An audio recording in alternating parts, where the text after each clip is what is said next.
بسم اللہ الرحمن الرحیم۔ علامہ لاہوتی پر اسراری کی خوبصورت کتاب جنات کا پدیشی دوست۔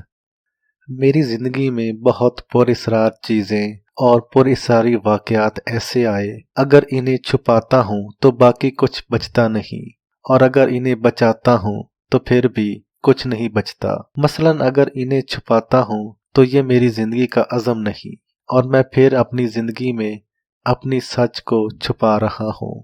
لیکن وہی سچ اگر بیان کرتا ہوں تو لوگوں کے حوصلے اور برتن اتنے نہیں کہ وہ میری حقیقتوں کو ہضم کر سکیں اور انہیں برداشت کر سکیں کہ وہ سچ ہے یا جھوٹ ہے۔ ہمارے سچ میں یہ بھی سچ ہے کہ ضروری نہیں کہ ہم انہیں خود محسوس کریں۔ ایک سچ وہ ہے جسے ہم آنکھوں سے دیکھتے ہیں، اور ایک سچ وہ ہے جسے ہم دیکھ نہیں سکتے، حتیٰ کہ محسوس نہیں کر سکتے، اور بعض اوقات محسوس نہ بھی کریں، سن بھی نہیں سکتے، اور سننے کے بعد نہ کانوں کو اعتبار آتا ہے نہ دل یقین کرتا ہے، لیکن وہ بھی سچ ہوتا ہے۔ سائنس کی کتنی ایجادات ہیں جنہیں ہم کچھ نہیں سمجھتے۔ کسی نے سوچا تھا موبائل سے 7 سمندر پار ایک پل میں بات ہو سکتی ہے، ایک دوسرے کو تصویر میں باتیں کرتے ہوئے دیکھ سکتے ہیں۔ اسی طرح کچھ روحانی دنیا کے انوکھے بھید ایسے بھی ہوتے ہیں جن بھیدوں کو سن تو سکتے ہیں، محسوس نہیں کر سکتے۔ ان بھیدوں کا واحد حل صرف اعتماد ہے، اعتبار ہے، بس اور کچھ نہیں۔ اگر اس پر اعتبار اور اعتماد ہے تو درست، ورنہ کائنات کے سچے رازوں سے ہم محروم ہو جائیں گے، اور اس سے وہ نفع حاصل نہیں ہوگا جو ہونا چاہیے، اور بعض اوقات وہ نفع تو دور کی بات، ہم اس پر اعتراضات کرنے لگ جائیں گے۔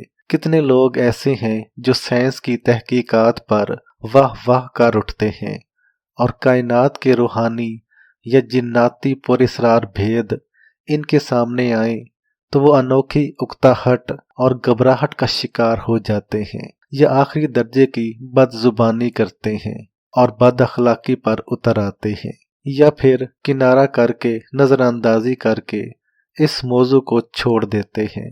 لیکن یاد رکھیے، حقائق حقائق ہوتے ہیں، اور حقائق چھپے کبھی نہیں چھپتے، اور سچائی ہمیشہ سچی ہی رہتی ہے۔ آئیے ایک چھوٹا سا واقعہ سنائی دیتا ہوں۔ میں اپنے کمرے میں بیٹھا کچھ ادوار و وظائف کر رہا تھا۔ مجھے محسوس ایسے ہوا کہ شاید ہر طرف آندھی ہے، اور میرا دروازہ خود بخود کھلا۔ ایک بگولا میرے کمرے میں آیا۔ مجھے پہلے تو ہلکی سی حیرت ہوئی، مگر اس کے بعد میں سمجھ گیا، سنبھل کر بیٹھا، اور میں انتظار کرنے لگا کہ اب یہ کیا کہتے ہیں اور کیا کرتے ہیں۔ تھوڑی ہی دیر کے بعد وہاں کچھ افراد بیٹھے تھے، خواتین بھی، مرد بھی، بچے بھی، اور ایک جنات کا خاندان تھا جو کہ بہت زیادہ مالدار، دولت مند اور نہایت سکھی، یعنی ایسے محسوس ہوتا تھا کہ شاید کوئی غم ان کے پاس آیا ہی نہیں، اور ہمیشہ سکھ نصیب اور مقدر کے ساتھ رہا، اور وہ دنیا کے خوشحال اور سکھی افراد ہیں۔ وہ کہنے لگے، ہمیں آپ کا تعارف کچھ جنات کی دنیا سے ملا، ہم بغیر اطلاع کیے آپ کی خدمت میں حاضر ہوئے۔ ایک ایسا دکھ ہے جو ہمیں کھائے جا رہا ہے۔ قارئین یقین جانیے، جب میں نے لفظ دکھ سنا میں چونک پڑا۔ یہ کیا کہہ رہے ہیں؟ اور حالانکہ دکھ نام کی چیز تو بظاہر ان کے کبھی قریب سے بھی نہیں گزری، لیکن یہ دکھ کہہ رہے ہیں۔ میں نے پوچھا، آپ کو کیا دکھ ہے؟ کہنے لگے، ہمارے پاس دولت، مال، چیزیں، وسائل، اسباب، ہر چیز چاہے وہ کوئی بھی ہو، اس کی کمی نہیں، لیکن ہم نے بیٹی کی شادی کی تو اس کی اولاد نہیں، 2 بیٹوں کی شادی کی تو ان کی اولاد نہیں۔ یہ کہتے ہوئے وہ خاتون جننی بلک بلک کر رونے لگی کہ ہماری نسلوں میں تو اولادیں نہیں، تو ہماری نسلیں تو آگے نہ بڑھیں۔ یہ مال و دولت اور دھن، اس پر تو جنات قبضہ کر جائیں اور دوسرے جنات اس کے مالک بن جائیں۔ ہم دنیا کی ہر جگہ پھرے ہیں، انسان عاملین کے پاس گئے ہیں، जिन्नात आमलीन के पास गए हैं।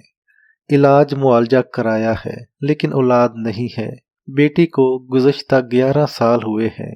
इस तरह दोनों बेटों को भी 10 साल हो गए हैं। औलाद बिल्कुल नहीं। आपका सुना था, हमारे जिन्नात में से किसी ने आपका बताया था तो खुशी हुई, हाजिर हुए हैं। कोई ऐसा हल है कि जिसकी वजह से हमारी नस्लें बढ़ें और हम भी अपने घर में बच्चे देखें। वो जिन्नी खातून कुछ देर रुकी और फिर साथ बैठे अपने बेटे जिनके सर पर हाथ रख कर कहने लगी, ये मेरा बेटा है।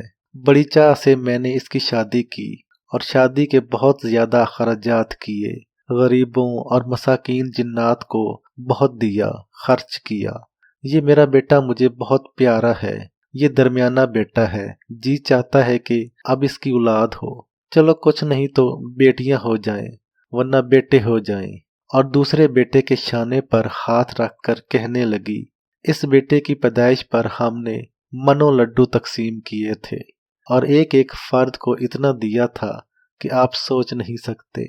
वो कौन सा जादू है, कौन सा रोग है, वो कहाँ की बंदिश है, वो सिफली इल्म है, वो नजर बद है या कोई जिस्मानी मसला, कुछ है सही। बस आप कोई ऐसा कर दें कि मेरी नस्लों में औलाद हो और मेरी नस्लों में कुछ मिल जाए। ऐसा कब मुमकिन है और ऐसा कैसे मुमकिन है? वो खातून रो रही थी और इसके अलावा बाकी सब की आंखों में आंसू थे। मैं हैरान हो रहा था कुदरत की बेनियाजियों और इसकी ताकतों पर। सब कुछ है, सारी कायनात है, दौलत, इज्जत, सेहत, माल, कारोबार, चीजें, लेकिन एक ऐसी चीज जिसने इन्हें रोने, झुकने और दर बदर फिरने पर मजबूर कर दिया, वो बेऔलादी है। मैंने अपनी रूहानी इस्तिखारे में बहुत ज्यादा गहरा चिल्ला किया और गर्क हो गया। तकरीबन 10 मिनट तक रूहानी इस्तिखारा, रूहानी दुनिया में मैं गोते खाता रहा और तलाश करता रहा कि इसका सबब क्या है। मुझे बज़ाहिर कुछ नजर नहीं आ रहा था। वो सब जिन्नाती खानदान मेरा मुंह तक रहे थे और एक उम्मीद और आस लेकर आए थे। इस उम्मीद और आस को मैं बचाना चाहता था और मेरी चाहत थी कि मौला करीम ये आए हैं तो यहाँ से ये खाली न जाएं, और आए हैं तो करीम आका यहाँ से कुछ लेकर जाएं। लेकिन कुछ नजर आए तो मैं इन्हें बताऊं। मुझे कुछ भी नजर नहीं आ रहा था, बस एक खामोशी थी जो मेरे सामने मुसलसल घूम रही थी और खामोशी ने मुझे भी खामोश किया हुआ था और मैं बेबस भी था। मैंने आंखें खोली और मायूसी का इजहार किया और सच सच इन्हें बताया कि मेरे रूहानी इस्तिखारे में मुझे कुछ हासिल नहीं हो रहा। मैं रूहानी दुनिया में बहुत डूबा, बहुत ज्यादा घूमा, लेकिन मुझे रूहानी इस्तिखारा वाजिया नजर नहीं आया। मैं किसी नतीजे पर पहुंचूं तो आपका इलाज करूं, मुझे नतीजा ही नहीं मिल रहा। फिर मैं अपने वज़ाइफ उद्वार पढ़ने लगा और दिल ही दिल में अल्लाह की तरफ रजू किया। अचानक मेरे सामने असहाबे कहफ तशरीफ ले आए। चूंकि वो शनासा चेहरे थे, मेरी इनसे अक्सर मुलाकातें होती हैं और मैं इन्हें जानता हूँ, वो मुझे जानते हैं। इनकी मुझ छोटे पर शफकत और मेहरबानी है। मैंने फौरन ही इनसे सवाल किया कि जिन्नाती खानदान मेरे सामने है, तो फरमाने लगे, हम इसीलिए आए हैं कि आज हमारा दोस्त परेशान है, इसकी परेशानी का हल हम निकाल कर ही जाएंगे। वो कहने लगे, हम आपको इसका हल देते हैं और इनसे कहें हम जैसे कहें वो वैसे करें। पहले दिन यानी जुमेरात के दिन, नए चांद की पहली जुमेरात के दिन मगरिब के बाद इन्होंने असहाबे कहफ में से पहले एक फर्द का नाम सारे घराने ने पढ़ना है। वो नाम है यमलीखा। बस इसी को पढ़ना है और पूरा महीना इसी को पढ़ना है। कम अज कम 1.25 लाख, ज्यादा से ज्यादा 20 लाख, 30 लाख, 40 लाख, जितना पागल दीवाना होकर हर हालत में वुजू बेवुजू, पाक नापाक, और रोजाना हर घर के फर्द की तरफ, वरना जिसकी औलाद न होती हो दोनों मियाँ बीवी 100 रुपए निकालें। 100 रुपए मियाँ की तरफ से, 100 रुपए बीवी की तरफ से। वो निकाल कर एक तरफ रखते रहें। पूरा महीना ये लफ्ज यमलीखा ही पढ़ें, बाकी नमाज कुरान पढ़ते रहें। इनका हर पल, हर लम्हा, हर सांस का बोल बस यही यमलीखा हो। ये दरअसल असहाबे कहफ में से सबसे पहले फर्द का नाम है। जब दूसरा चांद आए यानी दूसरा महीना, तो इसकी पहली जुमेरात को दूसरा लफ्ज साथ मिलाकर पढ़ें, यानी अब 2 लफ्ज पढ़ने हैं और दूसरा लफ्ज है मक्सल मीना। अब दोनों अल्फाज इस तरह पढ़ने हैं, यमलीखा मक्सल मीना, यमलीखा मक्सल मीना। अब ये दोनों अल्फाज बहुत पढ़ें, इतना पढ़ें कि सैकड़ों, हजारों, लाखों से ज्यादा। अक्सर ऐसा होता है कि बीवी तस्बीह वज़ैफ करती है, शौहर नहीं करता। शौहर को भी करना चाहिए और लाज़िम करना चाहिए। और घर के अगर दूसरे अफराद जितना ज्यादा करेंगे इतना ज्यादा नफा होगा। इसी तरह 100 रुपए हर फर्द मियाँ बीवी निकाल कर रखते जाएं। और हाँ, एक बात बताना भूल गया, महीने के बाद इसी जुमेरात, जिस जुमेरात दूसरा नाम आपने वजीफे में शामिल करना है, इन तमाम पैसों की बेहतरीन हलवा रोटी बनाकर खुद भी खा सकते हैं और तकसीम करें। इसी तरह हर महीने जो पैसे जमा हों इनकी हलवा रोटी ही तकसीम करें। अब तीसरे महीने के चांद की पहली जुमेरात तीसरा इस्म भी वजीफे में शामिल करें और वो इस्म है कशफु तत। अब वजीफा हुआ यमलीखा मक्सल मीना कशफु तत। अब ये 3 इस्म भी इसी तरह बेशुमार और बहुत ज्यादा सैकड़ों, हजारों की तादाद में पढ़ने हैं, लेकिन पढ़ना बहुत ज्यादा है। क़ारीन असहाबे कहफ मुझे इस बात का मुसलसल इसरार कर रहे थे कि पढ़ना बहुत ज्यादा है और 100 रुपए हर फर्द की तरफ से निकालने हैं और इस 100 रुपए की हलवा रोटी हर चांद की पहली जुमेरात को पकाकर तकसीम करनी है। अब चौथे चांद यानी चौथे महीने पर इसमें एक और इस्म का भी इजाफा करना है और वो इस्म तब यूनिस। अब वजीफा हुआ यमलीखा मस्कल मीना कशफु तत तब यूनिस। ये 4 इस्म भी इसी तरह बेशुमार और बहुत ज्यादा सैकड़ों, हजारों की तादाद में पढ़ने हैं। मजीद असहाबे कहफ ने एक एहतियात बताई, कोशिश करें इस दौरान सच बोलें, हराम से परहेज करें, हलाल खाएं और खाने में मशकूकात से एहतियात करें। गुनाहों से बचें और बहुत ज्यादा बचें। जितना गुनाहों से बचेंगे, नाफरमानियों से बचेंगे, इतना वजीफा तेज से तेज तर होता चला जाएगा।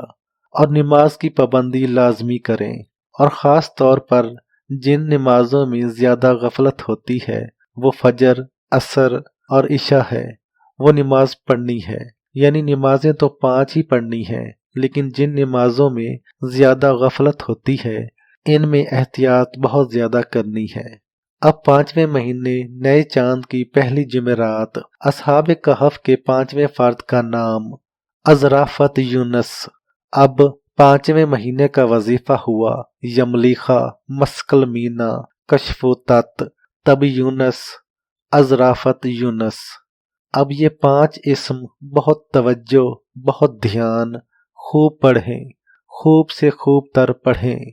इसी तरह 100 रुपए हर फर्द का, फिर वही तरतीब जुमेरात को हलवा रोटी और इसी तरह हराम का परहेज, गुनाहों से परहेज करें। अब छठे महीने नए चांद की पहली जुमेरात को छठा इस्म कशाफत यूनस का इजाफा करना है।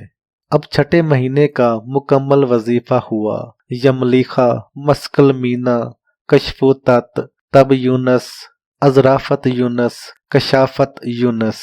अब ये 6 इस्म बहुत तवज्जो, बहुत ध्यान, खूब पढ़ें, खूब से खूब तर पढ़ें। जब आप छठे महीने में पहुंचेंगे आपको एहसास होगा कि आपका जिस्म हल्का फुल्का, वो तो खुद पहले दिन एहसास होगा जिस दिन आपने पहले असहाबे कहफ का नाम پڑھنا شروع کرنا ہے۔ آپ کو ایک تندرستی، صحت، سکون، چین، راحت اور غیبی نظام سے عافیت نصیب ہوگی، اور یہ نظام آپ کی طرف ایسے متوجہ ہوگا آپ کی عقل دنگ رہ جائے گی۔ یقین جانیے میں حیران تھا اور اصحاب کہف کو دعائیں دے رہا تھا کہ اللہ نے غیبی نظام بنایا اور وہ میرے سامنے آ گئے اور اب مجھے حل بتا رہے ہیں، اور میں وہی حل جناتی خاندان کو بتائے جا رہا ہوں اور سمجھا رہا ہوں۔ اب 7ویں مہینے کے نئے چاند کی پہلی جمعرات 7واں اسم یوانس بوس شامل کرنا ہے۔ اب 7ویں مہینے کا وظیفہ ہوا یملیخا، مسکل مینا، کشفوتت، تب یونس، ازرافت یونس، کشافت یونس، یوانس بوس۔ اب یہ 7 افراد کے نام سارے پڑھنے ہیں۔ اول تو پہلے ماہ ہی خوشخبری مل جاتی ہے، ورنہ دوسرے تیسرے ماہ آخری کیس ہے کہ جس کو 7ویں ماہ خوشخبری ملتی ہے۔ قارئین، یہ ایک عمل نہیں، یہ ایک طلسماتی کائنات کا راز ہے، اور اصحاب کہف کے نام کی برکات تو حیرت انگیز ہیں جس سے کوئی انکار کر نہیں سکتا۔ اب ان 7 ناموں کو دن پڑھیں، رات پڑھیں، صبح پڑھیں، شام پڑھیں، بس صرف اتنا کرنا ہے، 100 روپیے نہیں چھوڑنا، اور ہر 9 چندی یعنی نئے چاند کی جمعرات کو ان کا حلوہ روٹی بانٹنا نہیں چھوڑنا۔ ایک صاحب 18 مہینے تک پڑھتے رہے، پھر جا کر انہیں خوشخبری ملی۔ بہرحال پڑھنا نہیں چھوڑنا، جو چھوڑ دیتا ہے وہ ناکام ہو جاتا ہے، اس کی جولی خالی رہ جاتی ہے، اس کا دامن کبھی نہیں بھرتا۔